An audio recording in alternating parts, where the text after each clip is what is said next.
शी, किती किती भयंकर माणूस असेल तो.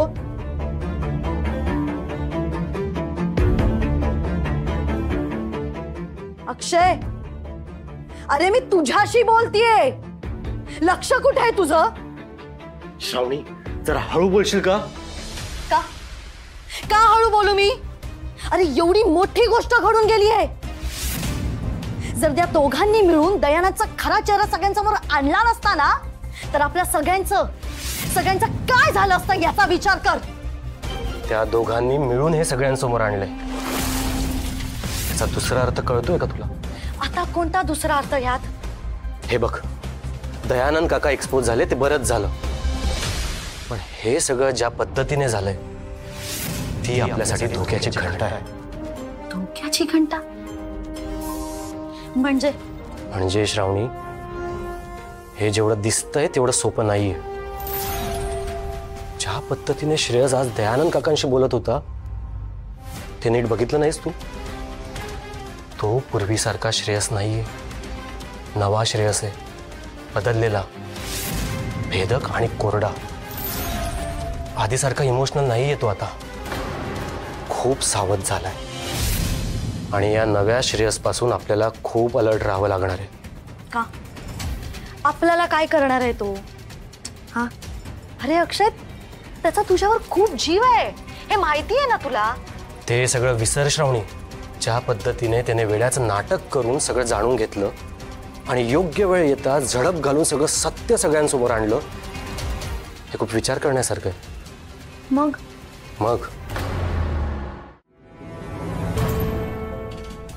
बावळट, जशी त्याने दयानंद काकांवर नजर ठेवली होती तशी आपल्यावरही ठेवली असेलच ना. हे नसेलही तरी त्याला वेडा समजून आपण त्याच्यासमोर जे काय केलंय ते त्याच्या नजरेत आलंच असेल ना. बापरे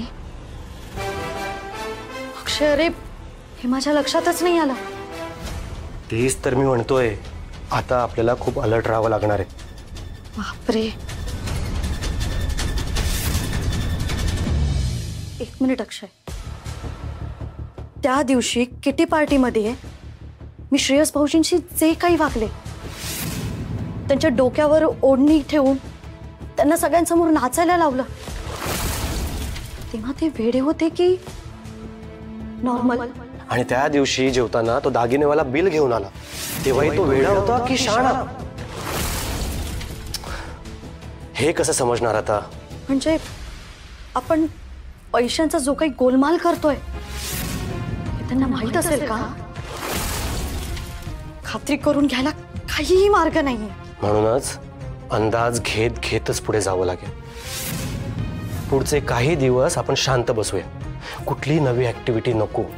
ओके? ते बरं झालं हे सगळं आपल्या लवकर लक्षात आलं, नाहीतर आपण श्रेयसला फसवून त्याच्या सिग्नेचर घेणार होतो. आणि ते काम तू मलाच सांगितलं होतंस. नशीब वाचलो आपण त्यातून. पण मग आता काय होईल? आणि जर श्रेयस भाऊजींना सगळं कळलं तर? शांत राहा. त्याच्या मनात त्याचा काय प्लॅन आहे हे कळेपर्यंत आपण शांत राहूया.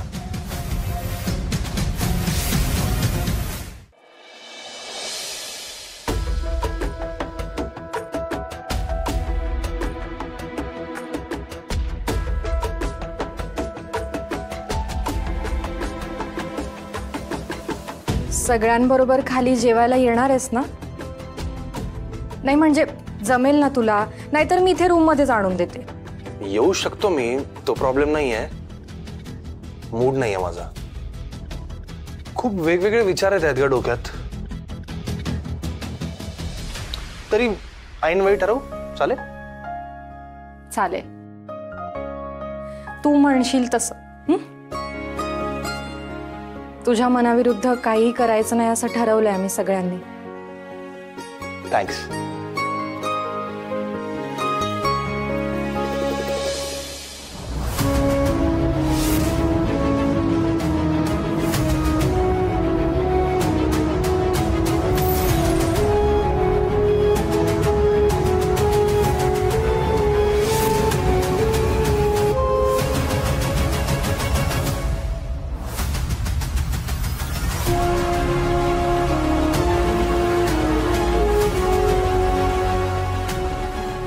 आता हात कसा सोडवू आणि काय सांगू मी याला?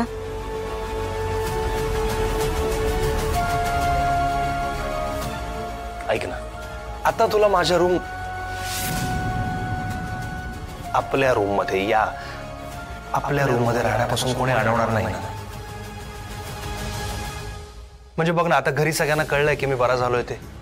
त्या दयानंद काकांचा प्रॉब्लेम सॉल्व्ह झालाय, त्यांची काही भीती नाहीये. आता आपल्या मार्गात कुठलेच अडथळे नाहीयेत. आपल्याला टेन्शन नाहीये कसलंही.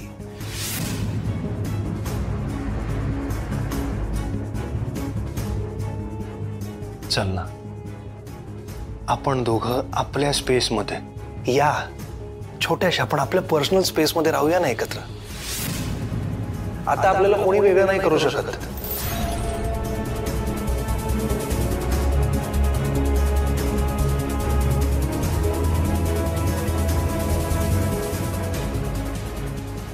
एवढा का विचार करावा लागतोय? आत्ताच तर म्हणालीस ना तू, एवढीशी सुद्धा गोष्ट तुझ्या मनाविरुद्ध होऊ देणार नाही म्हणून.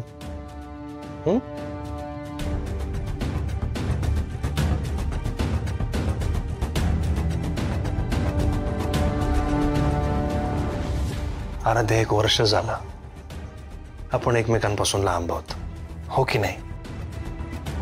आधी मम्मांची भांडण होतं, मग तुझा ऍक्सिडेंट झाला, मग माझी तब्येत बरी नव्हती. काय काय होऊन गेलं या 6 महिन्यात. म्हणून मला असं वाटतंय की एकमेकांबरोबर वेळ घालवणं, नुसता वेळ नाही, क्वालिटी टाइम स्पेंड करणं, हा सगळ्यात उत्तम उपाय असेल या 6 महिन्यात ज्या काही जखमा झाल्यात आपल्या मनावर त्या बऱ्या करायला, हो की नाही? काय झालंय? तुला माझी ओढ लागली नाहीये का?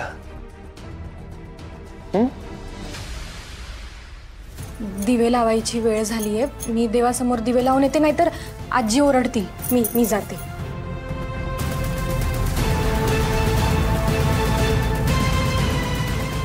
का टाळते ही आमच्या रूम मध्ये राहायला येणं?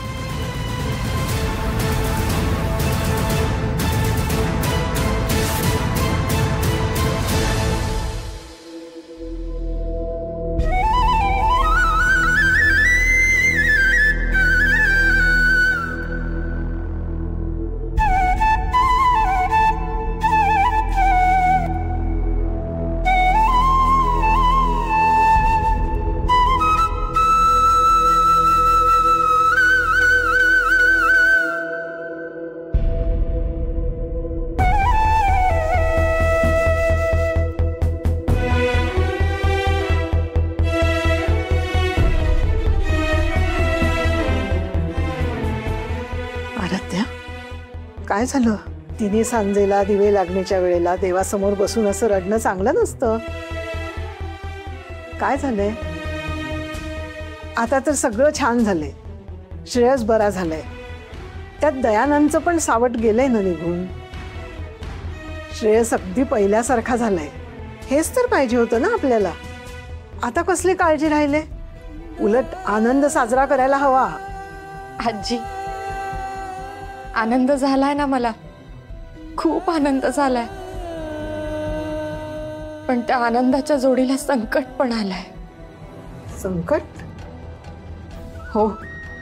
आणि जर त्या संकटाचा लगेच सामना नाही केला ना, तर अनर्थ होऊ शकतो. आजी, श्रेयस मला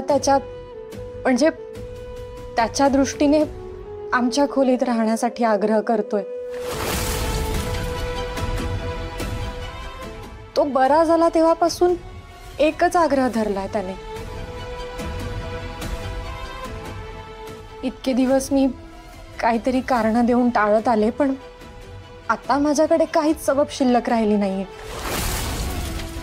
आणि तो मला आज म्हणाला की मी बरा झालो हे घरात सगळ्यांना कळलंय. आराध्या, आता तुला आपल्या खोलीत राहण्यापासून कोणीच अडवणार नाही. आजी, मी काय सांगू बरं त्याला जे वाटतंय ते अगदी बरोबर आहे. त्यात काहीच चुकीचं नाहीये. कारण त्याच्यासाठी मी त्याची आराध्या आहे. ताराला तो ओळखतच नाही. निदान इतके महिने त्याला हे तरी माहिती होतं की आराध्या तारा बनून पाड्यात राहत होती. पण मग गेल्या 6 महिन्यातलं काहीच आठवत नाहीये, म्हणून तो असा आग्रह करतोय. आजी, मी खूप मोठ्या धर्मसंकटात सापडले. आता काय करू मी? सापडलेस खरी धर्मसंकटात. आणि बघितलं ना, त्याला कशी चक्कर आली होती. डॉक्टरांनी बजावलंय त्याच्यावर कुठलाही मानसिक ताण येता कामा नये. अशा परिस्थितीत मी आराध्या नाही तारा आहे हे नाही सांगू शकत मी त्याला. निदान आत्ता तरी त्याला हे सत्य झेपणार नाही आजी. आणि हे सांगितल्याशिवाय मी खऱ्या अर्थाने त्याची पत्नी नाही होऊ शकत. फार नाजूक पेच आहे ग हा. आजी, मलाही वाटतं की श्रेयस बरोबर छान सुखाचा संसार करावा, आमचं नातं बहरावं. खूप खूप मनापासून वाटतं. पण त्याचा पाया गैरसमज आणि खोटेपणाचा असताच कामा नये. आराध्या आणि ताराची सगळी गोष्ट श्रेयसला नीट सांगून त्याला न दुखावता तो जर तारा म्हणून मला आपलं म्हणणार असेल ना, तरच मी हे नातं पुढे नेऊ शकते आजी. बरोबर बोलते ना आजी मी? अगदी बरोबर, 100% बरोबर आहे तुझं. अगं तू 100 नंबरी सोनं आहेस. माझ्या श्रेयससाठी योग्य आहेस तू. खरंच तुझा अभिमान वाटतो मला. माझ्या श्रेयसला शोभतेस बघ तू. पण समोर आलेल्या संकटातून मार्ग कसा काढायचा हा यक्ष प्रश्नच आहे ग. आजी, श्रेयस जरी बरा झालेला असला तरी त्याची मानसिक अवस्था अजून नाजूक आहे. मी त्याला हा धक्का नाही देऊ शकत. त्याची समजूत तरी कशी काढायची? मी त्याच्या खोलीत नाही राहू शकत. याला कारण तरी काय द्यायचं? कारण श्रेयसला आता सगळं कळतंय. त्याला पटेल असं कारण द्यावं लागेल. आणि आपल्याकडे वेळ खूप कमी आहे. काय करू आजी मी? सांगा ना. जेवढं प्रेम श्रेयस माझ्यावर करतो तेवढंच प्रेम मी सुद्धा त्याच्यावर करते. पण या प्रेमाची पूर्तता होणं खूप अवघड आहे आजी. आता तुम्हीच मला सांगा, त्याला न दुखावता यातून काय मार्ग निघेल?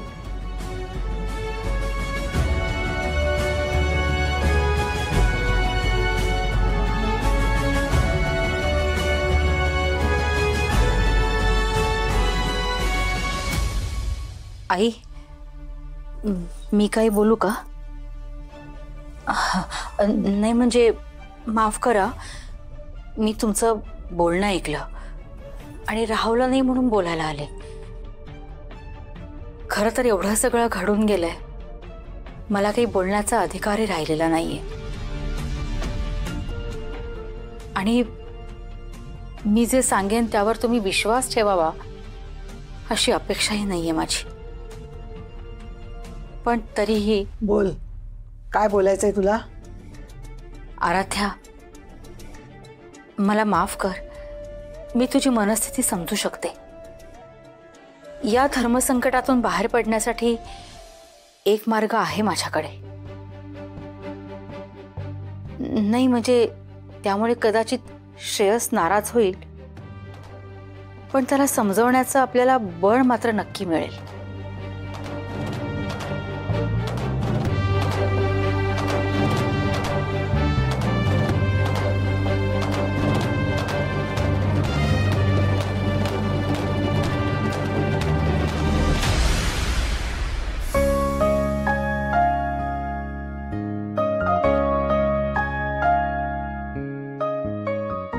आजी, काय काय झालं? बोलवलंस?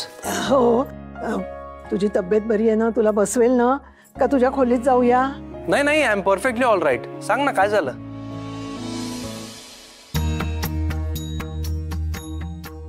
नमस्कार. नमस्कार. या बसा. आपण काही पूजा वगैरे करणार आहोत का?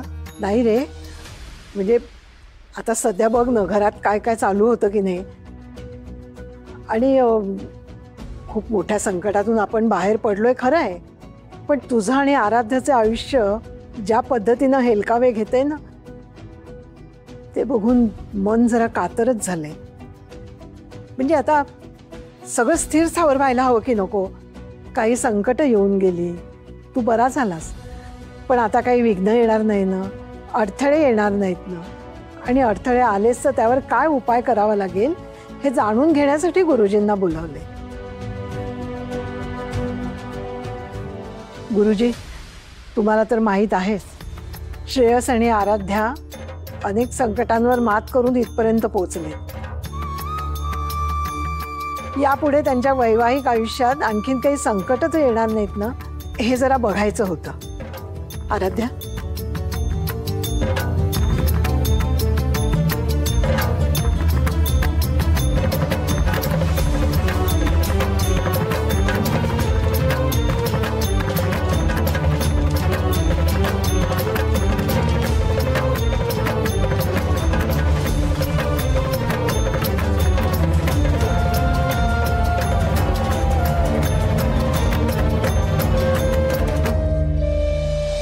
कसं आहे ना आजी, या दोघांच्या पत्रिका उत्तम आहेतच. अगदी हे दोघे एकमेकांसाठीच घडवले गेले आहेत. अशी जोडी बघायला मिळत नाही बरं. पण गुरुजी, पण काय? पुढचा काही काळ दोघांसाठी वाईट दशा आहे. अगं बाई, मग कसं आहे, दिवस चांगले आहेत, पण थोडी काळजी घ्यावी लागेल. कोणती? या दोघांनी काही काळ नवरा बायको म्हणून एकत्र येता कामा नये.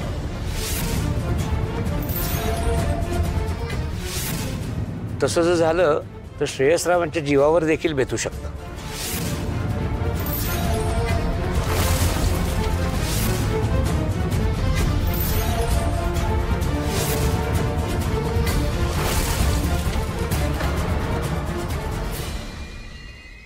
गुरुजी, हे तुम्ही पत्रिका बघून सांगताय का कोणी सांगितलंय तुम्हाला असं बोलायला? माझ्या अभ्यासावर शंका घेऊ नका.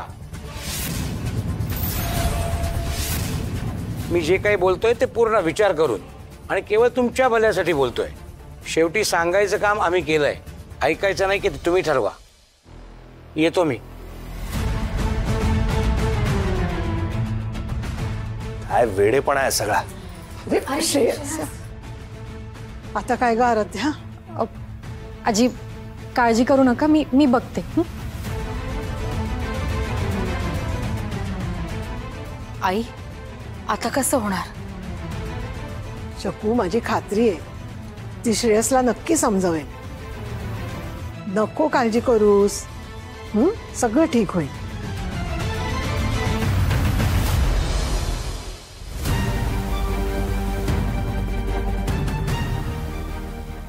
श्रेयस, श्रेयस प्लीज ऐक तरी. नाही, मला काही ऐकायचं नाहीये. आराध्या, मी आता तो तुमचा वेडा श्रेयस नाहीये. तुम्ही विसरताय का सगळे? You can't fool me anymore. तुम्ही मला काही सांगून फसवू नाही शकत. काय काही बोलतायत ते? नवरा बायकोनी म्हणे एकत्र यायचं नाही, असं कुठे असतं का? आणि हे कोण ठरवणार आहे? तू एकदा ऐक ना माझं प्लीज. नाही, मला नाही ऐकायचंय. मला सांग, कशावरून हे सगळं त्या शकुंतला आत्ताच्या डोक्यातून आलं नाहीये? तू आधी शांत हो आधी. तू इकडे बघ आधी. तू शांत हो. बस बरं इथे आधी बस. श्रेयस, तू घरच्यांच्या दृष्टिकोनातून थोडा विचार कर ना.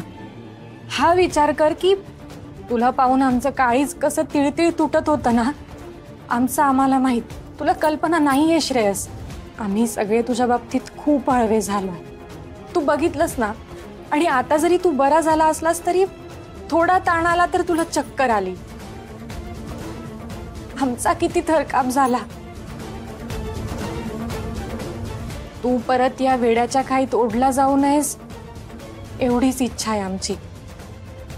म्हणून ही अशी वेडी वाटणारी काळजी घेतोय आम्ही. कळतंय ना तुला?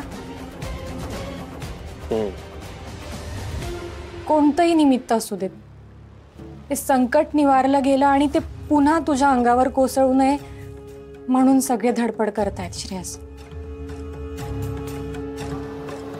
तू तू प्लीज समजून घे आणि रागावू नकोस प्लीज. हे बघ, काही गोष्टी आपल्या हातात नसतात, पण देव आपल्या नेहमी पाठीशी असतो. आणि आपण हे जे काही करतोय ना ते आपल्या नात्यासाठी, आपल्या सुखी आयुष्यासाठी. बाकी सगळं सोड. तुझा माझ्यावर विश्वास आहे ना?